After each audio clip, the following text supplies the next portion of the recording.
خسرو شاہ ایران کی شرح کو وصیت۔ میں سعدی نے سنا کہ خسرو نے اپنے ولی عہد شرح کو موت کے وقت وصیت کی اور کہا کہ اگر اس وصیت پہ عمل کرے گا تو لوگ کبھی تو اسے غداری نہ کریں گے۔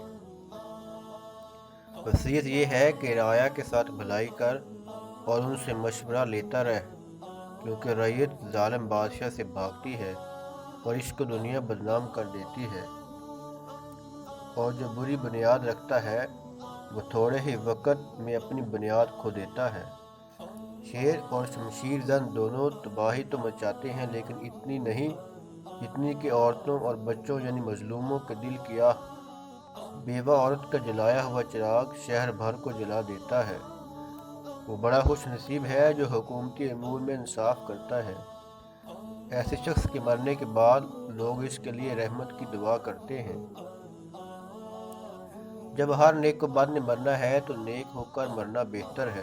عوام پر نیک بندے ہی کو متعین کرنا چاہیے، کیونکہ ایسا شخص ہی ملک کو آباد رکھتا ہے، اور جو مخلوق کو تنگ کر کے تجھے خوش کرے وہ تیرا خیر خواہ نہیں ہے۔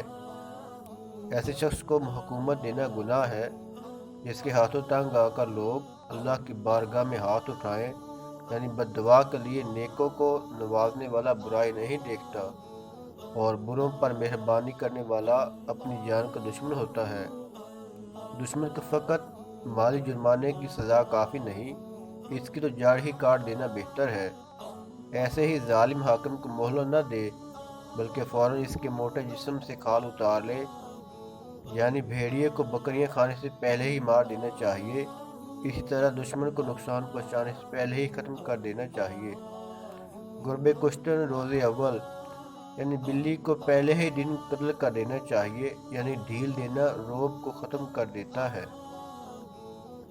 سبق: اس حکایت میں عوام کی فلاح و بہبود، ان سے مشورہ لینے کی اہمیت، ظلم کا خاتمہ، بدنامی سے بچنے کی تدابیر، مظلوموں کی داد رسی کرنا، مرنے کے بعد کی نیک نامی کے اسباب، خدا ترس افسروں کا تعین، ظالم حکمرانوں سے تنگ عوام کا اپنے رب کی بارگاہ میں بد دعائیں کرنا، اور نقصان کے بعد اس سے بچنے کی تدابیر کرنے کی حماقت، جیسے آج کل ہماری انتظامیہ قتل و غارت اور بمبوں کے دھماکوں کے بعد اس جگہ پہرے سخت کر دیتی ہے۔